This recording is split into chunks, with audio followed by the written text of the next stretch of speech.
अगर आप भी ये सपना देख रहे हो कि बोर्ड एग्जाम 2026 में हमें इतिहास लिखना है, पढ़ने का थोड़ा सा तरीका आपको बदलना पड़ेगा। 27 लाख की उस भीड़ को पीछे छोड़कर, रौंद कर हमें पहली रंग का सफर तय करना है। आज अपने आप से सवाल पूछो, क्या मैं नहीं कर सकता हूँ? तुम कितना सपना देखो कि तुम कितना परसेंट लाना चाहते हो, ये तुम्हें कमेंट सेक्शन में बताना पड़ेगा। अपने स्टडी टेबल के सामने लिखना पड़ेगा कि सर इतना सपना देखा हूँ और करके दिखाऊंगा। सही प्लानिंग के साथ अगर पढ़े तो दुनिया की कोई ताकत तुम्हें पहली रैंक डालने से रोक नहीं सकती यार। क्या बोलती पब्लिक? एकदम बढ़िया। तो कैसे हैं आप सभी लोग? उम्मीद करता हूं सभी कोई स्वस्थ होंगे, मस्त होंगे और अपनी पढ़ाई हमेशा की तरह जारी रखेंगे, और शायद नहीं भी रखेंगे, और शायद आज के बाद आपके अंदर ये जुनून जागे और पढ़ने का थोड़ा सा तरीका आपको बदलना पड़ेगा। क्यों बदलना पड़ेगा मेरे भाई? आज आया हूं सिर्फ आपके लिए। स्वागत है हमारे और आपके सबसे भरोसेमंद प्लेटफॉर्म फिजिक्स वाला पर। भाई अगर आप भी ये सपना देख रहे हो कि बोर्ड एग्जाम 2026 में हमें इतिहास लिखना है, हमें ऐसा बनना है जो बाकियों से अलग करना है, 27 लाख की उस भीड़ को पीछे छोड़कर, रौंद कर हमें पहली रंग का सफर तय करना है, तो भाई मैं कहता हूं कि सबके पास सेम बुक है, सेम टीचर है, सेम टाइम है। उन्हीं में से, आप में से कोई एक बच्चा उठता है और पहली रैंक तक आता है। तो क्या आप नहीं कर सकते? आज अपने आप से सवाल पूछो, क्या मैं नहीं कर सकता हूं? मैं कहता हूं मेरे भाई, उत्तिष्ठ जागृत प्राप्य वर्णादि बुधत, उठिए जागिए और तब तक लक्ष्य के पीछे भागते रहिए जब तक लक्ष्य की प्राप्ति ना हो जाए। और आज से आपको कलम उठाना पड़ेगा, क्योंकि मेरे भाई हम लोग मिडिल क्लास फैमिली से लोग हैं। हम लोग ऐसे जगह से हैं जहां हमारे पास कोई अलावा नहीं है, सिर्फ एक चीज के लिए हमारे पास और कोई तरीका नहीं है, कोई चमत्कार नहीं होगा। आपके पिता का संघर्ष इस बात का प्रमाण है कि चमत्कार जैसी कोई चीज नहीं होती, और वो चमत्कार सिर्फ आपकी कलम की ताकत है। ये चमत्कार तब तक नहीं हो सकता मेरे भाई जब तक तुम कलम नहीं उठाओगे। इस वजह से आज इस वीडियो को तब तक देखना, यानी कि आखिरी तक देखना, क्योंकि आज मैं बहुत उस चीज पे बताने वाला हूं कि भाई जब मैं पढ़ना स्टार्ट करता हूं तो मैं भूल जाता हूं। सबसे बड़ी बीमारी, अगर ये सारी प्रॉब्लम है, सर पढ़ने में मन नहीं लगता, अगर ये सारी प्रॉब्लम है मेरे भाई, कमेंट करना और कितना सपना देखे हो, और या फिर इस वीडियो के बाद तुम कितना सपना देखो कि तुम कितना परसेंट लाना चाहते हो, ये तुम्हें कमेंट सेक्शन में बताना पड़ेगा आज। क्योंकि जब तक गोल को लिखो नहीं ना तो मजा नहीं आता मेरे भाई। जहां पढ़ते हो ना तुम्हें वहां पे लिखना पड़ेगा, अपने स्टडी टेबल के सामने लिखना पड़ेगा कि सर इतना सपना देखा हूं और करके दिखाऊंगा। और जिस दिन वो जिद तुमने बना ली ना, दुनिया की कोई ताकत नहीं रोक सकती। वो तरीका कैसे अलग हो सकता है? फर्स्ट रैंक की रणनीति कैसे होती है? जो टॉपर बनते हैं, लगातार 5 सालों से मैं बच्चों के इंटरव्यू ले रहा हूं, उसमें लाखों बच्चे से एक बात बहुत कॉमन मिली है कि सर मैंने पढ़ाई शुरुआत से करी थी। इस वजह से कह रहा हूं मेरे भाई, आपको कलम अभी से उठाना पड़ेगा। अरे नहीं सर, बोर्ड एग्जाम है, 1 महीने बचेगा, कर लूंगा, नहीं होगा। आखिरी समय में सिर्फ तुम डरे हुए भी रहोगे, सिलेबस इतना ज्यादा है, पेपर का लेवल बदल चुका है, फिर तुम्हें सिर्फ टेंशन होगा और तुम डिमोटिवेट होगे, तो सब नहीं हो पाएगा। इस वजह से मेरे भाई, अगर तुम इस वीडियो को देख रहे हो तो थोड़ा सा मैं कहता हूं कि टॉपर बनने के लिए हार्ड वर्क नहीं, थोड़ा स्मार्ट वर्क, सही प्लानिंग के साथ अगर पढ़े तो दुनिया की कोई ताकत तुम्हें पहली रैंक डालने से रोक नहीं सकती यार, कोई रोक नहीं सकता आपको। मैं कहता हूं कि ऐसे बच्चे होंगे जो स्कूल भी जाते हैं, कोचिंग भी जाते हैं, और शायद आप उनमें से हो। और बहुत बच्चे ऐसे होंगे जो सिर्फ कोचिंग जाते हैं, स्कूल वगैरह नहीं जाते हैं। इस वीडियो को ऐसे बच्चे देख रहे होंगे, इस वीडियो को ऐसे बच्चे भी देख रहे होंगे जिनका पढ़ने में बिल्कुल मन नहीं लगता। सर मेरा मन ही नहीं लगता, और पढ़ता हूं तो एकदम ऐसा लगता है कि जैसे पहली बार पढ़ रहा हूं और पढ़ा हुआ पीछे एकदम खत्म हो जाता है, एकदम लगता है कि एकदम ब्लैंक हो गया, सर कुछ नहीं आता। इन सारे प्रॉब्लम का सोल्यूशन है। इस वजह से कह रहा हूं इस वीडियो को थोड़ा आखिरी तक देखना। मैं कहता हूं सिर्फ आप मुझे 10 मिनट दे दो और फिर आपके सारे प्रॉब्लम का सोल्यूशन मैं आपको इस वीडियो के माध्यम से दे दूंगा। फिर आप कमेंट करके खुद जाओगे, सर इस चीज को शायद अगर आपने सिर्फ 1 हफ्ते अप्लाई कर लिया तो तुम खुद कहोगे सर अब मेरे रिजल्ट में थोड़ा सुधार हो रहा है, अब मेरे पढ़ाई में थोड़ा सुधार हो रहा है। तो आखिर वो तरीका क्या है? वो तरीका क्या है जहां से एवरेज बच्चे टॉपर बनते हैं? और वो टॉपर क्या तुम नहीं बन सकते? क्या तुम्हारे पास वो टाइम नहीं? तुम्हारे पास भी वही टीचर है मेरे भाई। हम खड़े हैं आपके साथ, कैसे करेंगे? तो तुम्हें लगता है कि सर एक ऐसा टाइम टेबल हम बनाते हैं, लेकिन वो टाइम टेबल थोड़े दिन के बाद हम फिर नया टाइम टेबल बना लेते हैं। वो नहीं करना है। मैं आपको बताता हूं एक स्मार्ट तरीका। अगर तुम स्कूल जाते हो, कोचिंग जाते हो, कैसे तुम्हें पढ़ना है, रैंक फर्स्ट लाने का टाइम टेबल, वो तरीका जो आपको शुरू से लेके आखिरी तक कांस्टेंट। मैं आपसे कोई नहीं कहूंगा कि 50 घंटे पढ़ो, नहीं पढ़ो मेरे भाई, और तब भी तुम टॉपर बन के निकलोगे। मैं कहता हूं तुम कमजोर हो ना, लेकिन याद रखना मेरे भाई, तुमसे ज्यादा ताकतवर इस दुनिया में कोई नहीं है। बस तुम्हें अब सही तरीके से पढ़ना पड़ेगा। मैं कहता हूं कि कोई टॉपिक तुमने स्टार्ट किया, कोई चैप्टर स्टार्ट किया, जो सब्जेक्ट तुम्हें कठिन लग रहा है उस पर थोड़ा, हाँ भाई मैं कहता हूं कि ज्यादा टाइम देना पड़ेगा, क्योंकि वो उसमें तुम कमजोर हो और तुम अपने आप से सच बोलो कि सर मैं उसमें कमजोर हूं और उसमें मजबूत बन के दिखाऊंगा, और तब जाके तुम कर पाओगे। और कहने से नहीं, करने से होगा। अब वो समय नहीं है, क्योंकि बेटा अब उस 27 लाख बच्चों में पहली रैंक लाना, तुम सोचो खुद से, पहली रैंक लाऊंगा और भाई न्यूज पे छाऊ जाऊंगा, उस दिन तुम्हारे घर की, कोचिंग की, सबकी तबीयत खुश हो जाएगी, जितने लोग रहेंगे आपसे जुड़े लोग, वो रिश्तेदार जो ताने मार रहे होंगे कल, सब एक जैसे हो जाएंगे भैया, सब तुम्हारे खिलाफ जो थे वो तुम्हारे साथ हो जाएंगे, जो तुम्हारे खिलाफ हाथ उठाए थे वो उसी हाथ से ताली बजाएंगे। लेकिन वो कब होगा, आज के बाद करेंगे। क्यों करेंगे? क्योंकि पहली रैंक लाने वाले बच्चे, टॉप 10 में आने वाले बच्चे शुरू से पढ़ते हैं, और तुम्हें आज से पढ़ना पड़ेगा। शायद इस वीडियो के बाद आज तुम स्टार्ट करोगे और इससे बेटर स्टार्ट करोगे। मैं कहता हूं अगर तुम सेल्फ स्टडी नहीं कर रहे हो तो मेरे भाई करना पड़ेगा।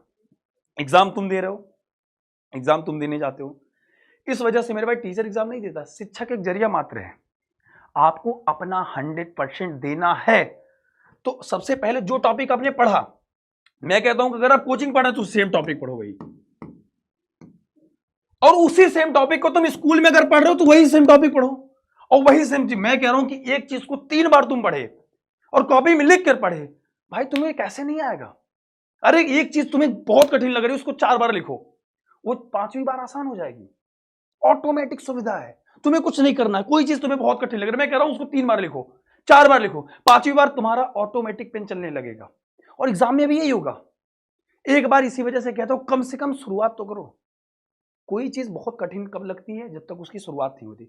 शुरुआत करते ही 50% वो चीज आपको सरल लगने लगेंगी, लेकिन उसको सही तरीका अपनाना पड़ेगा। क्या टॉपर क्या करते थे? हमें क्या करना है, हमें बाकियों की तरह एकदम ऐसा नहीं कि 10 घंटे बैठे और हम 2 घंटे भी नहीं पढ़ पाए। मैं कहता हूं मत पढ़ो 10 घंटे रोज, आज पढ़े हो 4 घंटे, 2 घंटे पढ़ो एटलीस्ट। मैं कहता हूं 1 घंटे पढ़ो यार, 1 घंटे से स्टार्ट करो। आज 1 घंटे पढ़ो, लेकिन 1 घंटे से कम कल नहीं पढ़ूंगा। आज 1 घंटे पढ़ाऊं, कल 1 घंटे और पढ़ूंगा, सर परसों 1 घंटे और पढ़ूंगा, 1 घंटे से कम नहीं पढ़ूंगा। धीरे धीरे तुम्हारी प्रैक्टिस बनने लगेगी। 1 हफ्ते 10 दिन बाद आप खुद देखोगे आप 3 से 4 घंटे ऑटोमेटिक पढ़ रहे हो। और जब तुम 4 घंटे पढ़ के उठोगे ना, तुम्हें खुद लगेगा, प्राउड फील होगा अंदर से, और वो प्राउड एक दिन तुम्हारे माता पिता के प्राउड में बदल जाएगा मेरे भाई, क्योंकि अब तुमने शुरुआत कर दी है। और तुम अगर इस वीडियो को देख रहे हो ना, तुम्हें किस मोटिवेशन की जरूरत है यार? मैं कहता हूं बस एक तरीका बदलना है। जो मैं पहले करते आ रहा था, जब तक मैं उस चीज को नहीं छोड़ूंगा तो तब भी आज भी मैं वहीं रह जाऊंगा जहां पहले था। तो इसका मतलब है कि हम पहले गलत कर रहे थे, अब हमें सही करना है, अपने आप को सही साबित करना है, अपने आप को टॉपर बन के दिखाना है। बहुत कमजोर है तो एक काम करना पड़ेगा आपको अब अपनी तरीके बदलने पड़ेंगे, पढ़ने के तरीके बदलने पड़ेंगे। अब सर टाइम आ गया है। और मेरे भाई अपने आप को देखो, और तुम ये कर सकते हो क्योंकि तुम किसी से कमजोर नहीं हो। क्योंकि हर वो बच्चा जो टॉपर बन रहा है हर साल, तुम उसको देखो, वो भी तो वहीं से है जहां से तुम हो भाई। उसके पास भी 24 घंटे थे। तुम किसको ब्लेम करने की कोशिश कर रहे हो? अपने आप से सच बोलो। पहले तुम्हें अपने कॉपी में लिखना पड़ेगा, सर अब मैं डिसाइड करता हूं ये टॉपिक पढ़ूंगा, सेल्फ स्टडी पे, इस पे फोकस करना पहले। और याद रखना मेरे भाई, बुक आपको सफलता दिलाती, ये फोन स्क्रॉल करके पीडीएफ करके कुछ नहीं होगा। 1 मिनट वहां देखा, 1 मिनट वहां देखा, वो थोड़ा सा आपको अवॉइड करना पड़ेगा। आगे चलते हैं। सबसे पहले कि इन सब का सॉल्यूशन सर आपने बता दिया, लेकिन हमें नहीं समझ में आता है कि हम तो किताब नहीं समझ पाते, बुक कौन सी है भाई। मैं कहता हूं कि तुम्हें ये डिसाइड करना पड़ेगा, तुम्हारा वीक सब्जेक्ट ये है, और हम तुम्हारे साथ खड़े हैं। हम ऐसे बच्चों को पढ़ाते हैं, हम जो बच्चे एकदम जीरो लेवल से हैं, हम उन बच्चों को पढ़ाते हैं और टॉपर भी बनाते हैं और बनते हैं। अगर तुमने सपना देखा है सर मैं यहां से उठकर यहां तक आऊंगा, अगर यहां तक आना चाहते हो, ये वो बच्चे हैं बेटा, ये वहां से पढ़े जहां से उन्होंने ये कहा सर कॉमन है कि मैं सर शुरुआत से पढ़ रहा था और मैं सर एकदम पढ़ने में जीरो था, लेकिन मैंने धीरे धीरे शुरुआत करी और यहां तक टॉप 10 में। ये बेटा ऐसे 50-60 टॉपर जिन्होंने स्टार्ट करी कहां से? जो स्टार्टिंग में डर रहे थे मैं कर पाऊंगा कि नहीं कर पाऊंगा, लेकिन एक चीज कॉमन थी, वो शुरू से पढ़ रहे थे। तो अगर तुम भी चाहते हो कि भैया हमको भी टॉपर बनना है, हमको भी ऐसे बनना है, हमको भी ऐसे न्यूज मीडिया में हर जगह जाना है, तो मेरे भाई आपको अभी से कलम उठानी पड़ेगी। और अगर तुमने जिद बना लिया है, उस जिद को पाल के बड़ा कर लो कि अब मैं करके दिखाऊंगा चाहे जो हो जाए, तो तुम कर ले जाओगे। कहते हैं ना, मान लिया तो जीत है। अब मन के हारे हार है, मन के जीते जीत। तो तुम्हें यह समझना पड़ेगा कि भाई मैं यहां तक कैसे जाऊंगा। उसके बाद सबसे आता है कि सर यहां तक पहुंचने के लिए आपने ये बता दिया कि हम ऐसे, ये वो परिश्रम बैच है जहां पे परिश्रम करके बोर्ड में बच्चा 95% स्कोर करता है। ऐसे बच्चों को पढ़ाते जो 60% में थे और वो 95% तक पहुंचे। तो तुम क्यों नहीं पहुंच सकते मेरे भाई? तुम भी पहुंच सकते हो, बहुत आराम से पढ़ सकते हो। वैसे भी ये बैच मैंने इसलिए लगा लिया क्योंकि तुम्हें एक सिस्टमेटिक ढंग से पढ़ना होता है। तुम्हें समझना पड़ता है कि सर रोज मैं कैसे पढ़ूंगा, रोज की क्लासेस कैसे अटेंड करूंगा। एक तुम्हारी पढ़ाई का सिस्टमेटिक ढंग, ऐसा नहीं होगा ना फिर तुम मेरे से रोज जुड़े रहोगे। तुम्हें क्या पढ़ना है, कितना नहीं पढ़ना है, कितने लेक्चर्स अटेंड करने हैं, वो हम सब आपको बता देंगे मेरे भाई। सिर्फ तुम्हें 4 घंटे 5 घंटे खुद से मेहनत करना पड़ेगा और कुछ नहीं मेरे भाई। फिर आता है कि सर ये सब तो ठीक है, लेकिन पहले रैंक वाले कैसे पढ़ते थे, उनका टाइम टेबल क्या था? उनके घर पे जाने के बाद, उनका इंटरव्यू लेने के बाद हमें पता चला कि भैया ऐसा है कि साल भर में कम से कम तुम्हारा सिलेबस 2 बार रिवीजन होना चाहिए। अगर सिलेबस तुमने 2 बार रिवीजन नहीं किया, क्योंकि मेरे भाई लास्ट टाइम में क्या होता है कि पहली बार ही तुम 2 महीने में सिलेबस खत्म करने में लगे हो। एक बार अगर सिलेबस आपका खत्म रहेगा तो दोबारा रिवीजन करने में उससे भी कम लगेगा, और वहीं से आपका नोट्स बनेगा, और वही नोट्स आपके एग्जाम टाइम में काम देंगे। और लिख कर पढ़ो, कुछ भी पढ़ रहे हो नहीं याद हो रहा है, लिख के पढ़ो। 10 बार रटने से अच्छा एक बार लिखो, वो चीज ऑटोमेटिक तुम्हारे दिमाग में प्रिंट होने लगेंगी यहाँ पे। उसके बाद क्या करना है आपको, प्रीवियस ईयर के क्वेश्चन, क्योंकि ये बहुत इंपॉर्टेंट है। बच्चे ने बताया कि सर हम प्रीवियस ईयर के क्वेश्चन जब अटेम्प्ट करते थे तो हमें ये आइडिया लगता था कि हमने जो पढ़ा है क्या उससे रिलेटेड हम क्वेश्चन अटेम्प्ट कर पा रहे हैं। और जिस दिन ऐसा होने लगेगा मेरे भाई, तो तुम ऑटोमेटिक आपको ये उठाना है कि जो टॉपिक आपने पढ़ा, जो लेसन पढ़ा, उससे रिलेटेड हमें प्रीवियस ईयर के क्वेश्चन सॉल्व करने। फिर तुम्हें हफ्ते में एक दिन, ये सब आखिरी महीने में करना है, जब तक आपका एक बार सिलेबस नहीं खत्म होता तब तक नहीं करना है काम। फिर आखिरी के समय में तुम्हें सैंपल पेपर, मॉडल पेपर एक दिन डिसाइड कर लो, एक दिन में मेरे भाई मुझे सैंपल पेपर या मॉडल पेपर सॉल्व करना है। वो तरीका, ये एक प्लानिंग की तरफ पढ़नी पड़ेगी। ऐसा नहीं कि कुछ भी पढ़े जा रहे हैं, 10 घंटे पढ़े, पता चला हमें 10 घंटे में हमने सिर्फ किताब खोला है और हम सिर्फ डिप्रेशन में जा रहे हैं कि हमें तो कुछ आता ही नहीं है। भाई तुम्हें सब कुछ आता है, और तुम भी वैसे थे जैसे पहले टॉपर थे। आज वो बदले क्योंकि उन्होंने मेहनत करी, उन्होंने कलम उठाया, और तुम्हें भी जिद उठाना पड़ेगा। कलम उठाऊंगा, इतिहास लिखूंगा, बात खत्म। और ये कमेंट सेक्शन में तुम बताओ कि तुम कितना परसेंट देखे हो सपना लाने का, कितना रैंक लाना चाहते हो, ये तुम्हें लिखना पड़ेगा। हम भी तो जाने कि भाई अगर तुमने ये जिद पाल लिया कि भैया एक रैंक लाना है सर, तो आएगा। और आप में से ही एक बच्चा है जो वहां से उठकर यहां तक आएगा, ये भरोसा है। उसके बाद मैं कहता हूं कि भाई तुमने अगर जुनून बना लिया है, तो एक तरीका जो टॉपर लास्ट टाइम में करते हैं और तुम्हें कैसे कर रहे हैं, मैं कहता हूं कि जो इंपॉर्टेंट फॉर्मूले हैं वो तुम्हें चैप्टर वाइज लिखने पड़ेंगे, और जो इंपॉर्टेंट क्वेश्चन है उससे रिलेटेड उसको लिख लिया, ठीक है। उसके बाद चैप्टर्स के तुम ट्रेंडिंग टॉपिक को स्टार बना लो कि भाई ये ऐसे टॉपिक है जो हर बार पूछे जाते हैं, उसको बार बार मैं रिकॉल करता रहूंगा। मेरा चैप्टर धीरे धीरे खत्म होता रहेगा और हमारे लिए चीजें आसान होती रहेंगी। फिर आपको वीक में एक दिन टेस्ट देना है, ये देखने के लिए कि हम जो पढ़ रहे हैं हमें कितना आता है। मैं कहता हूं कि मत पढ़ो 50 घंटे। एक सिंपल रूल, 8 + 8 मतलब भैया 8 घंटे हमको पढ़ना है, 8 घंटे चाप के सोना है, और 8 घंटे चाप के खेलना कूदना है। नो टेंशन, मस्त खेलूंगा, क्रिकेट खेलूंगा, बैडमिंटन खेलूंगा, हॉकी खेलूंगा, छत से कूदूंगा, ये अपना काम करूंगा। ये कब करना है मेरे भाई? 8 घंटे में। ये 8 घंटे सिर्फ पढ़ने पे देना। मैं कहता हूं कि 8 घंटे तुम नहीं दे पा रहे हो, मत दो। कोई नहीं दिया है तो तुम कहां से दोगे? एक दिन में तो दे नहीं पाओगे। इकट्ठे एक दिन में 10 रोटी खिलाएंगे तो नहीं खा पाओगे। भैया तुम ऐसा करो कि 2 रोटी खाओ, 2 घंटे पढ़ो, फिर धीरे धीरे अपना टाइम बढ़ाओ। आज लेकिन 2 घंटे से कम नहीं, ये तुम्हें लिख के रखना पड़ेगा। 2 घंटे पढ़ लूंगा, तभी खेलूंगा, तभी सोऊंगा। और जिस दिन ये टारगेट तुमने सेट कर लिया ना मेरे भाई 2 घंटे का, ऑटोमेटिक कल 3 घंटा हो जाएगा, फिर 4 घंटे भूख बढ़ती जाएगी तुम्हारी।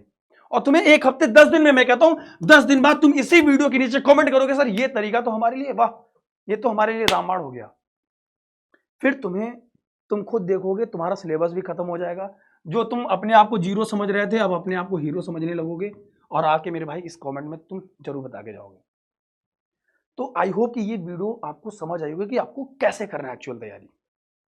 तो इस वीडियो को हर उस भारत के बच्चे को शेयर करना जो 2026 में इतिहास लिखना चाहता है। और भाई तुम कितना लिखना चाहते हो, क्योंकि हो सकता है आपका एक छोटा सा संदेश आपके भाई या बहन की बहुत बड़ी मदद कर दे। तो मिलते हैं छोटे से ब्रेक के बाद और मचाते हैं भौकाल बोर्ड एग्जाम 2026 में। थैंक यू सो मच प्यारे बच्चों, love you all, take care, जय हिंद जय भारत।